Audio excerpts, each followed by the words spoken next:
La ferveur populaire qui s'est emparée de la ville de Mongo à l'arrivée du chef de l'État ne faiblit pas. Dès l'aube, des groupes folkloriques ont pris d'assaut les alentours du gouvernorat où réside le président de la République, lui donnant l'allure d'une fête populaire alors qu'il est prévu une rencontre avec les forces vives du Guéra. L'ambiance est solennelle mais conviviale sous la tente dressée pour la circonstance quand apparut le chef de l'État, général Mamad Idriss Déby Itno. La cohabitation pacifique, le développement du Guéra, la sécurité des personnes et des biens, le respect de l'autorité de l'État et le devenir du Tchad. Ce sont entre autres sujets au centre du séjour du président de la République au Guéra. Aussi est-il opportun qu'il en échange de vive voix avec les forces vives de la province. Mais d'abord, le gouverneur, Dr Forté Amadou, prend la parole pour dire combien le Guéra est honoré et galvanisé par la visite du chef de l'État. En bravant les contraintes de votre agenda pour effectuer cette visite dans notre province, vous joignez ainsi l'acte à la parole et prouvez votre véritable rôle d'artisan, hors pair de la concorde et de l'unité des fils et filles du Tchad. Vient ensuite général Idriss Dokoni Adiker, point focal du Guéra, d'adresser au chef de l'État les vifs remerciements de la population de la province, mais aussi ses attentes dans la perspective du Tchad en devenir.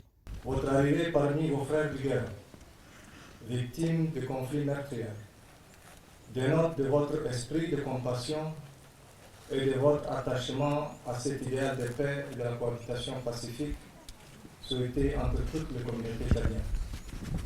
Demeurant toujours hospitalière, la population du Guéra dans son ensemble vous assure de son effectif soutien. Enfin, intervient le président de la République, chef de l'État, général Mamad Idriss Déby Itno, qui a situé le contexte de sa visite.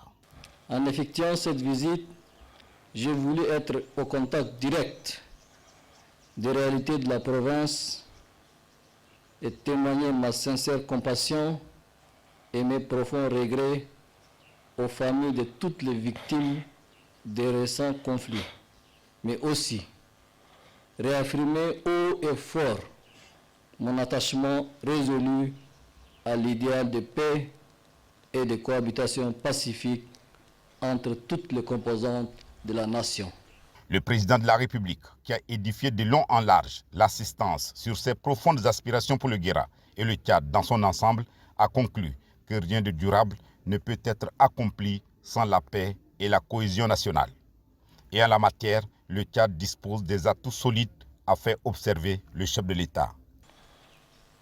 Au Guéra, comme partout au Tchad, nous sommes destinés par l'histoire, la géographie et les liens de sang à vivre ensemble, à bien vivre ensemble, à mieux vivre ensemble, dans l'harmonie de notre diversité culturelle, mais aussi et surtout dans le respect de la sacralité de la vie humaine.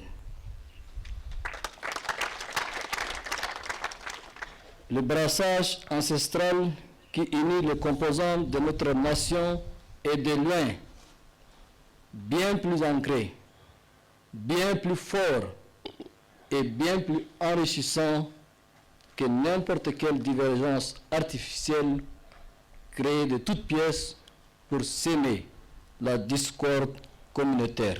Le président de la République, reconnu pour son sens d'honneur et de pragmatisme, a annoncé la poursuite de tous les projets de développement en cours dans le Guéra et bien d'autres, notamment les infrastructures routières, éducatives, sanitaires, hydrauliques, énergétiques et la redynamisation de l'administration par le renforcement en moyens humains et matériels.